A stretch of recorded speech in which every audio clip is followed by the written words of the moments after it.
Ama namin Diyos, na dakila sa lahat, O God in heaven, God of Israel. Lord, thank you so much again for this privilege na muli ay makapag-bubulay sa iyong mga salita. Dalangin po namin ang patuloy po na guidance and leading ng Holy Spirit, Panginoon, sa aming kalagitnaan, at patuloy Diyos na kami po ay paalalahanan, turuan, Panginoon, at patuloy Diyos na hubugin pa lalo sa iyo pong mga banal na salita. Tulungan niyo po kami na sa aming buhay Kristiyano, kami po ay maging epektibo at maging kagamit-gamit po sa iyong ubasan. Salamat po ng marami. Muli, pinasasalamatan ka namin, pinupurit, itinataas ang iyong dakilang pangalan, sa pangalan ng iyong anak at ng aming Panginoong Hesus. Amen. May be seated. So the title of our exhortation tonight is about Christ-centered life. Amen? No, kung tayo po'y tatanungin, saan po ba nakasentro ang ating pong mga buhay? No? Saan ba nakasentro o nakatuon yung ating pong buhay bilang isang Kristiyano? No, maaaring sasabihin ng iba, yung ibang tao sa panahong ito ay nakatuon ang kanyang buhay sa pagtatrabaho. Nakasentro ang kanyang buhay sa pag-aaral, nakasentro ang kanyang buhay sa pamilya, o nakasentro ang kanyang buhay sa mga material na bagay. Maraming bagay na pwede pong sentrohan ang ating buhay, mga kapatid.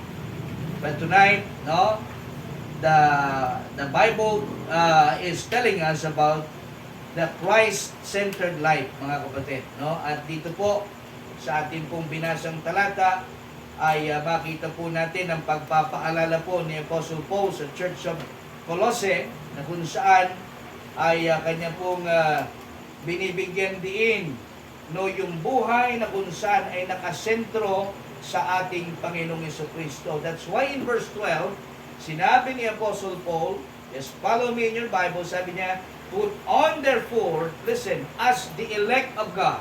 Amen? Tayo ba'y hinirang ng Diyos? Ikaw ba'y na kay Kristo?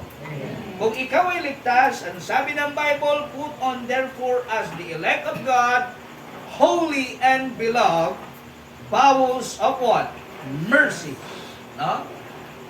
And what? Kindness, humbleness of mind, meekness, long-suffering. Mga kapatid, makita po natin ang mga katangian na mahalaga na dapat ay nagmamanifest sa buhay ng isang Kristiyano na nakasentro kay Kristo. Amen, church? Na kung saan ay nandun po yung buhay na nakatuon kay Kristo. At yan po'y sinasabi ni Apostle Paul sa Church of Colossae. No? Na sinasabi niya dyan, put on, therefore, as the elect of God, holy and beloved, bowels of mercy. Ano ba kapag sinabing bowels of mercy? Mga kapatid, ano bang ibig sabihin yan sa Tagalog? Ano ba? Puno ng awa. Parang yung mga kaibigan natin na palagi na lang nanghihingi ng awa. Ginoong Maria, na pupuno ka ng grasya, maawa ka sa amin. Tandaan po natin, matagal nang naawa sa atin ng Panginoon. Amen? Kaya nga po siya nanaog sa lupa ipinako sa cross upang tayo tubusin sa ating mga kasalanan. Matagal na po siyang naawa sa atin. Amen? Matagal niya nang ipinagkaloob yung kahabagan sa atin. And now, listen mga kapatid, ang Panginoon, sa pamamagitan ng sulat ni Apostle Paul, ay nagre-remind sa atin na tayo po bilang Kristiyano na nakasentro ang ating buhay kay Kristo, masumpungan sa atin yung pananalita na nandun yung kahabagan. Amen? Na ika nga, hindi tayo masyadong sadista, hindi tayo arugante magsalita, kundi bagos nandun yung kahabagan, yung mercy sa ating pagsasalita. Amen? Hindi pa dalos-dalos. Nandiyan ba po ba kaya mga kapatid? Kundi nandun yung bowels of mercy, mga kapatid. Kindness. Amen?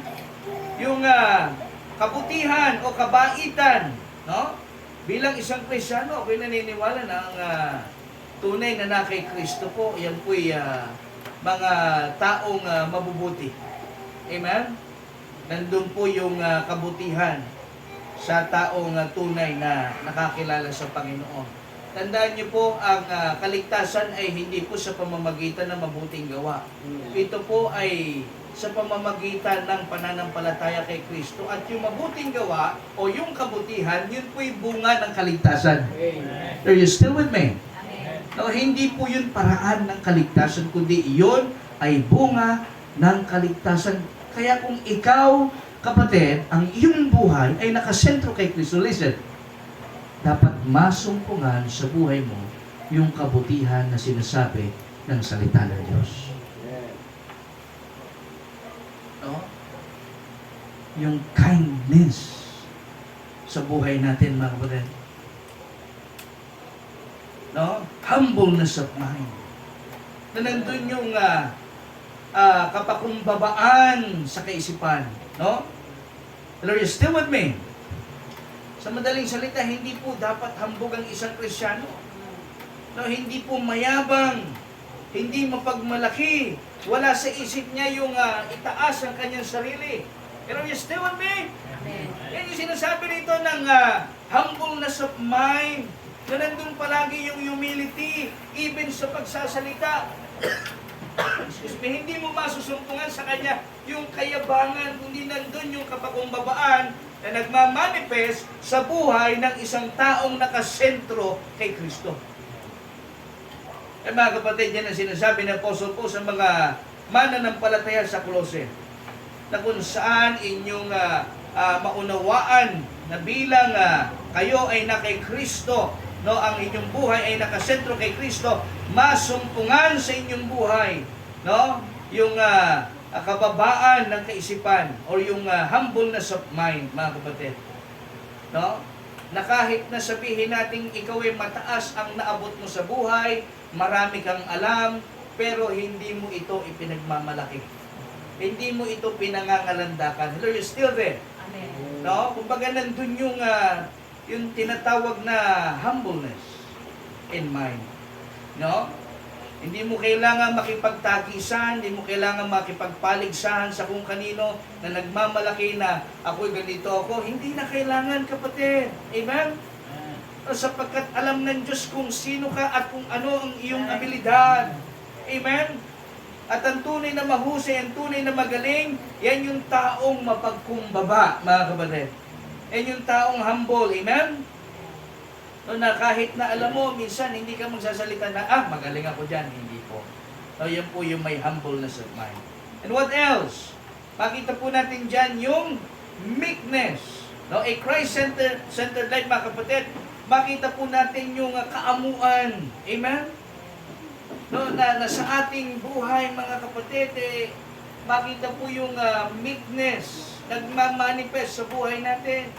Na hindi tayo mukhang maldita, hindi tayo mukhang maldito. Ano bang tawag sa Tagalog pag sa lalaki? Maldito, wala namang maldito rito, di ba? No? O maangas. No, kundi nandun, mga kapatid, yung kaamuan. Amen? Na masumpungan sa buhay ng isang tao na ang kanyang buhay nakasentro kay Kristo. Amen? Ganun po, mga kapatid, nandun yung meekness sa buhay. Amen? Na hindi matatakot lumapit yung mga tao sila, ang angas nito. Hindi sila mayayabangan sa iyo, hindi sila mag-aatubiling lumapit sa iyo sapagkat nandun yung kaamuan sa iyo. Amen? Yung meekness. No, hindi sila magdadalawang isip na mag-approach sa iyo o makinig sa iyo kung meron kang nais sabihin, di ba? O kasi tayo, mga kapatid, di ba, bilang Kristiyano, soul winner tayo, amen? O, pwede ba yun na tayo magsusoul winning tayo, may dala tayong Bible, tapos para tayo, pwede ba yun? Siyempre ko kasi, basahin mo yan, ha? Hindi po pwede yun, mga kapatid, amen? Dapat masumpungan po sa atin yung meekness o kaamuan, mga kapatid. No? Sapagkat yan ang manifestation, mga kapatid, ng buhay na nakasentro sa ating Panginoong Jesucristo. So you still with me? No? Nandun yung meekness. And what else? No? In verse 13, verse 12, ano yung panghuli dyan? long suffering, no? Mahabang pagbabata, no? Na masumpungan din po sa atin ito mga kapatid, no? Bilang Kristiyano na nakasentro ang ating buhay kay Kristo, masumpungan po sa atin yung tinatawag na long suffering. Amen, na kahit na marami tayong nararanasang difficulties, no, suffering, affliction sa buhay natin, still nandun po yung tinatawag na long suffering. Amen? Nandun po yung ating mahabang pagbabata at ating kinakaya na pagtatagumpayan. Amen? Yung mga trials, yung diverse temptation sa buhay natin because of that long suffering na galing sa Panginoon. Amen? You know why? Because that is one of the fruit of the Holy Spirit. No, na dapat ay mag-manifest sa isang Kristiyano. Na dapat ay mag-manifest sa isang tao na nakasentro ang buhay kay Kristo. No? Kaya mga kapatid, no? Yan po ang mga katangian na sanay masumpungan po sa atin na mga nasa Panginoon. No, hindi po natin pwedeng sabihin tayo'y na kay Kristo, ang buhay natin ay na kay Kristo kung ang ating buhay ay nananatiling kagaya ng dati pa rin at walang nagbabago. Tandaan po natin yan mga kapatid. Amen? At isa pang bagay in verse 13, ito po ang isang bagay na ipinagdiinan din ni Apostle Paul sa mga mananampalataya sa Church of Colossae in verse 13, forbearing one another. Amen? And forgiving one another. Are you still with me? Amen. When we say forbearing, anong ibig sabihin niya sa Tagalog? Ha? O yung mga magagaling sa English dito? Forbearing. Pagtitiis. No? Pinagtitiisan mo yung, no? So ano sabi? Forbearing one another and what? Forgiving one another. Wow, napakagandang katangian mga kapatid. No? If any man have a quarrel against any, even as Christ forgave you, so also what? Do ye? Yan ang isang napakaliwanag mga kapatid na kung saan sinasabi po rito ng salita ng Diyos in verse 13. Amen? Forbearing one another, nandun po yung pagtitiis, no? Sa bawat isa, na kahit na minsan hindi kaibig-ibig yung pag-uugali ng iyong kapatid sa Panginoon. No, minsan nandun yung kanyang, meron pa rin tayong tinatawag na ugly hidden attitudes, still nandun yung pagbabata, no, forbearing one another. Amen? And forgiving one another. Hindi maiiwasan na sa loob ng iglesia mga kapatid ay mayroon pong tinatawag na misunderstanding. Amen? Magkakaroon mga kapatid ng hindi pagkakaunawaan. Pero makinig po tayo mabuti. Sinasabi ng salita ng Diyos sa atin sa gabing ito. Kung meron man na hindi pagkakaunawaan sa ating kalagitnaan mga kapatid, sabi ng Biblia, forgiving one another. Amen? Matuto po tayo magpatawad sa isa't isa. Amen? No? Kaya nga sabi rito ng verse 13 sa latter part, if any man have quarrel against any, even as Christ hath forgive you, so also do ye. Na kung paano pinatawad ka ng Panginoong Jesucristo sa iyong kasalanan, eh ganun ka rin dapat sa iyong kapatid sa Panginoon. Amen? Gaano man kabigat yung kanyang nagawa sa iyo, dapat matutunan mong patawarin siya sapagkat ang Panginoong Jesucristo, kahit gaano kabigat ang iyong kasalanan, pinatawad ka niya. Amen? Nakabayubay na siya sa krus, pero ang bukang bibig niya, Father, forgive them, for they do not know what they do. Eh mga kapatid, learn how to forgive. No? Hindi tayo magkakaroon ng buhay na nakasentro sa ating Panginoon Jesucristo kung ang ating puso ay punong-puno ng hindi pagpapatawad.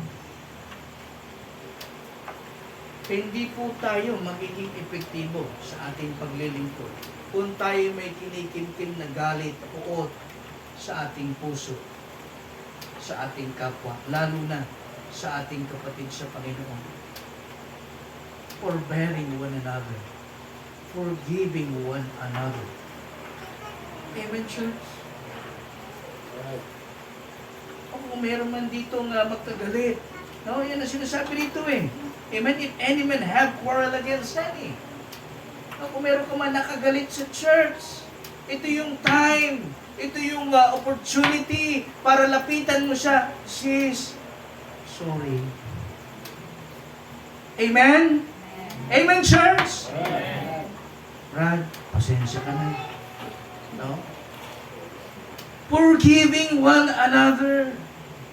Learn how to forgive.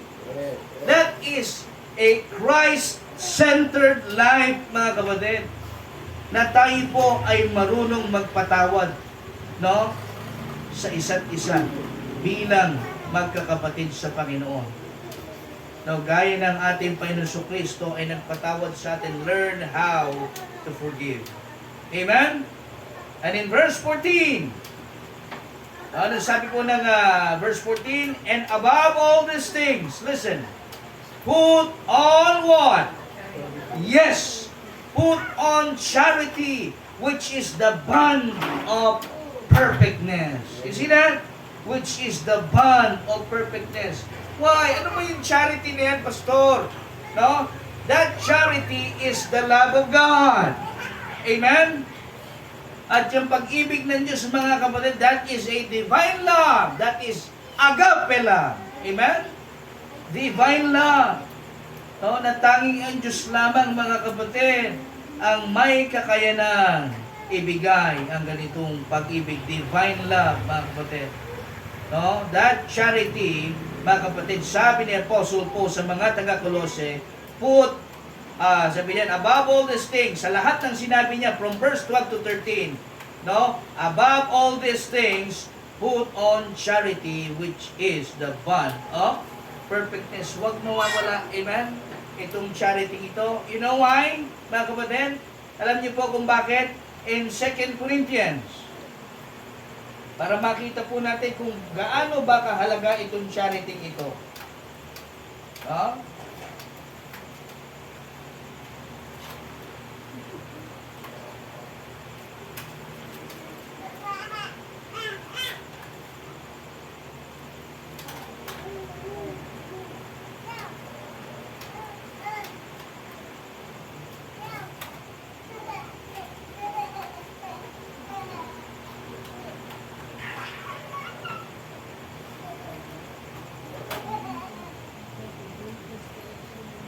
Second Corinthians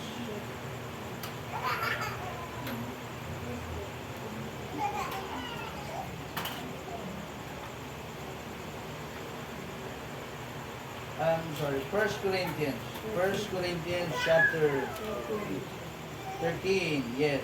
Verse 1 down to the line.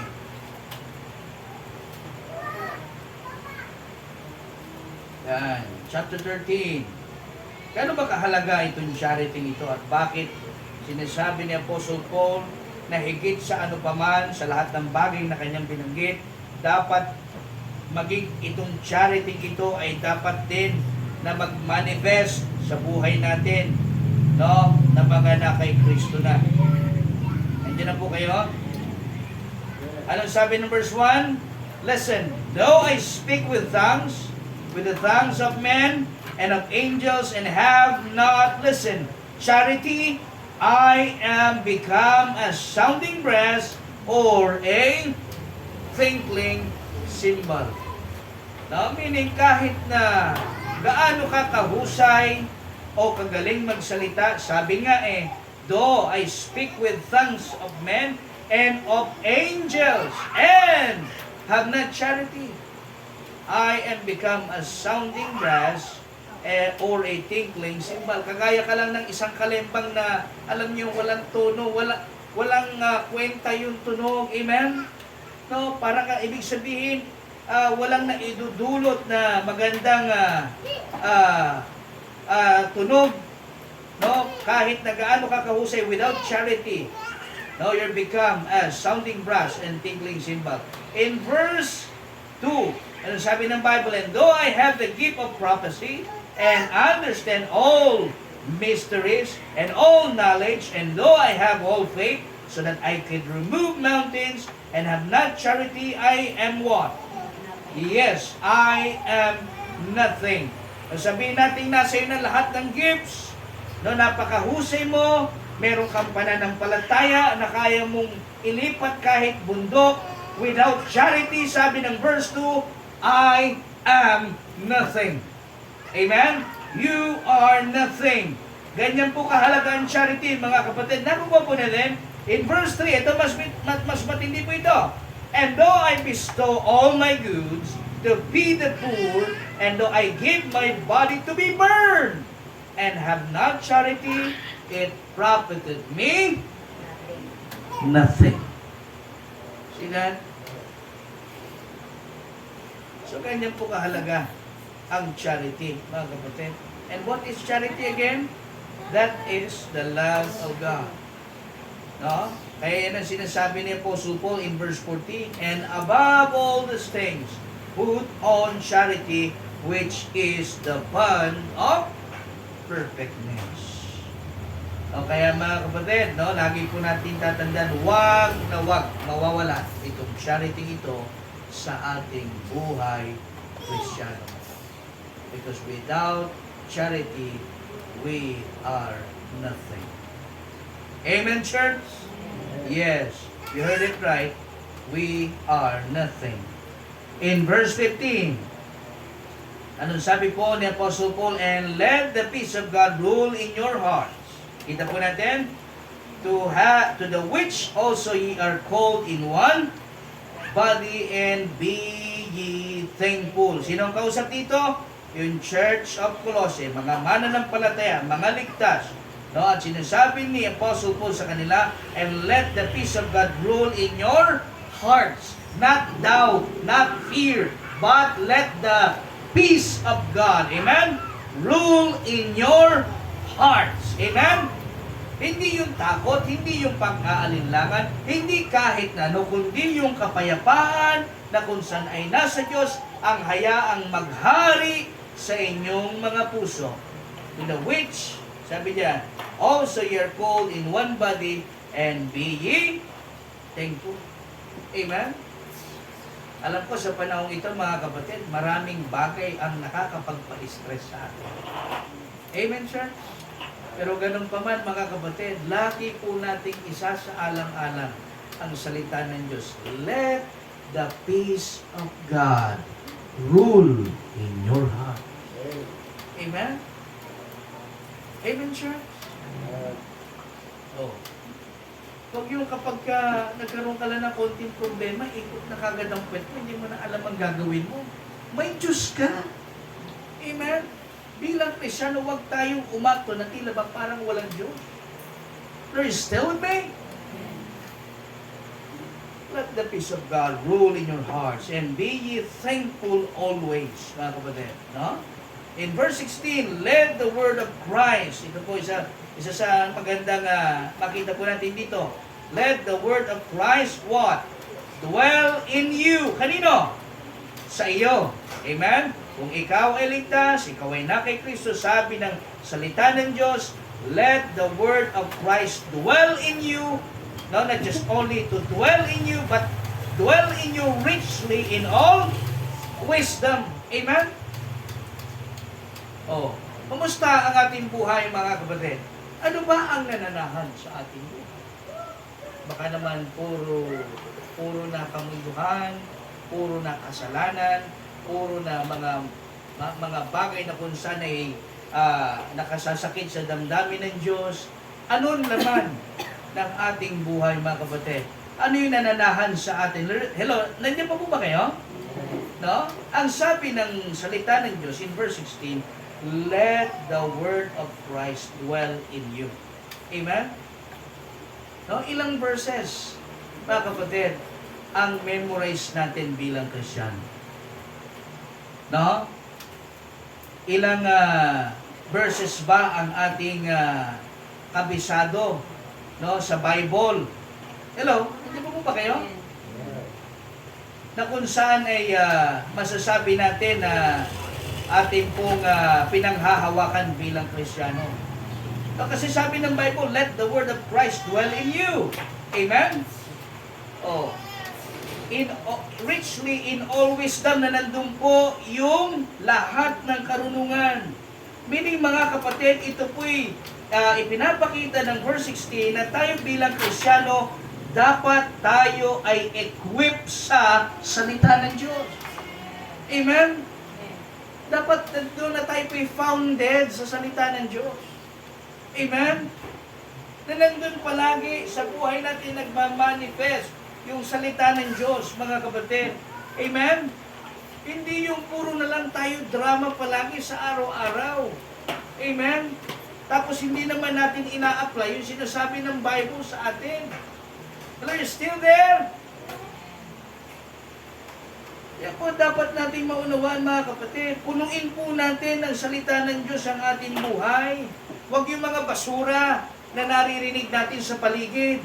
Amen? Huwag natin pakinggan yung mga basura na kung saan maririnig mo sa kapitbahay mo o kung saan lugar na alam mo naman na hindi makakatulong sa iyo para hindi ka lumago sa iyong buhay Kristyano. Amen? Kadalasan, no, kung ano yung naririnig mo sa paligid mo, ine-entertain mo. Kaya nangyari tuloy, nadidistract ka, na-autofocus ka, nadidiskaril ang buhay mo. Amen? Bakit? Kasi ine-entertain mo yung mga bagay na hindi naman dapat i-entertain. No? Pero ang sabi sa atin, mga kapatid, ng salita ng Diyos, hayaan natin na yung salita ng ating Panginoong Jesucristo ang manahan sa atin, no? Na nananagana sa lahat ng karunungan. Amen? Na kung saan ito po yung atin pong i-fill out sa ating pong buhay bilang isang Kristyano. No? Punuin natin yung ating buhay ng prinsipyo ng salita ng Diyos. Amen? Huwag ng prinsipyo ng sanlibutan ito. No? Huwag yung makakita ka lang ng post sa Facebook na merong nagkakautang sa iyo, i-share mo yon, ipopost mo rin sa Facebook na yung mga nagkakautang dapat hindi na sinisingil, no? Gagayahin mo rin. Amen po ba, mga kapatid? Let the word of Christ dwell in you. Amen? Huwag yung mga basura ng sanlibutan ito. Sabi nga, kung ano yung alam natin magiging kapaki-pakinabang sa atin, yun ang pulutin natin. At yung hindi, itapon natin. Amen? At hayaan natin na yung salita ng Diyos ang siyang manahan sa ating buhay bilang Kristyano. Teaching and admonishing one another. Church ang kausap dito ni Pablo.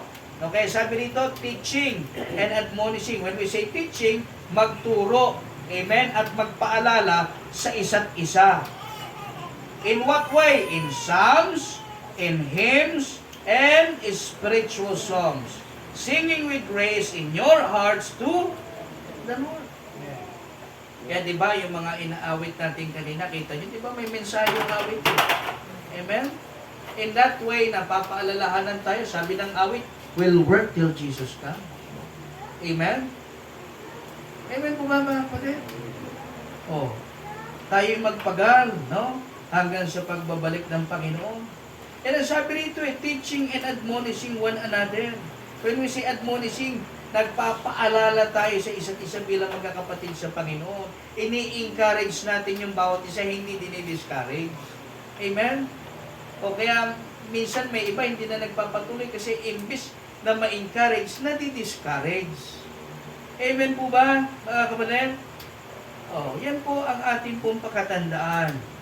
Tayo bilang na kay Kristo, na yung ating buhay ay nakasentro kay Kristo, mga kapatid, isaalang-alang po natin ang mga bagay na ito, na kung saan sinasabi ni Apostle Paul sa mga taga-Kolose, no, na kung saan ating pong i-apply din sa ating buhay bilang mga mananampalataya na kay Kristo.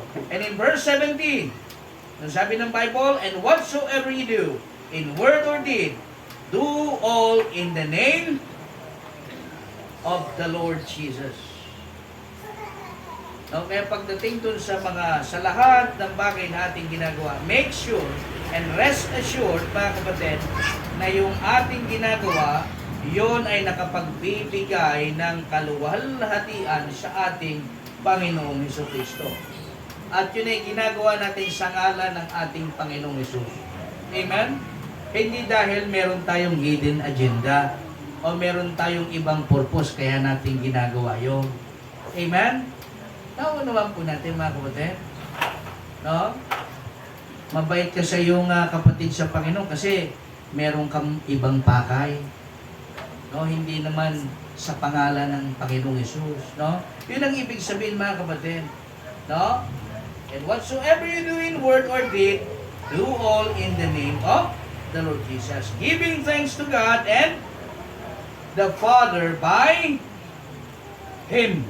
Amen? At yan po mga kapatid, ang isang buhay o mga katangian na makita sa buhay ng isang taong nakasentro ang buhay kay Kristo. Kaya sana sa gabing ito mga kapatid, no, ay naliwanagan po tayo. No? Na ang ating pong buhay bilang nasa Panginoon, bilang na kay Kristo, no? Ay ito po ay nakasentro na sa ating Panginoon. At ang dapat na magmanifest sa ating buhay ay itong mga sinasabi po sa atin ngayon ng salita ng Diyos. Amen? Hindi ko na kailangan isa-isahin pa, but I hope and pray mga kapatid na sana, no, ay ating pong nakita po yung kahalagahan ng mga bagay na kung saan ay sinasabi po sa atin ng salita ng Diyos. Nandiyan pa po ba kayo? No? Oh. Kaya ngayong gabing ito, mga kapatid, no? Alam niyo, sa totoo lang, madaling makinig ng salita ng Diyos. Amen? Alam niyo kung anong pinakamahirap sa lahat? Yung application. No? Kahit ako, gusto ko, palagi nakikinig ako ng preaching ng salita ng Diyos. Pero ang pinakamahirap sa lahat, listen, ay yung tinatawag na application. No? Kaya make sure na tayo, every time na tayo po'y nakikinig ng pangangaral ng salita ng Diyos, huwag po tayong papayag na uuwi tayong empty. Amen? Na pagdating ng kinabukasan, meron tayong ibabato sa kaway. Meron tayong ipapananggalang sa kaway. Amen? Alam niyo ba kung ano yung kahalagan bakit may prayer meeting? No? Dito tayo nagre-reload spiritually. Amen? Dahil isipin nyo ilang araw ang lilipas bago maglinggo. Kawawa tayo sa sanlibutan. Kawawa tayo kay Satan. Kaya kailangan natin ng refuge. At ang refuge ay church. Amen? And we need to be equipped from God's Word for us to be able to overcome all the wiles of the devil. Mga kapatid. At sa puntong ito, no, atin pong itutuon ang ating puso't kaisipan sa pananalangin sa Panginoon sapagkat nag-uumapaw ang pangangailangan ng Iglesia ng Panginoon. No? At alam ko na hindi lamang po ang Iglesia may pangangailangan, maging tayo po ay may pangangailangan din po. No? Personally, sa ating mga Panginoon. Kaya nga po sa gabing ito ay samantalahin natin ang pagkakataon na tayo po ay makadulog sa panalangin. Tayo po lahat ay tumayo at manalangin. Dakilang Diyos, Ama, salamat po sa iyo pong mga salita. Salamat sa patuloy na pagpapaalala sa amin ng Diyos.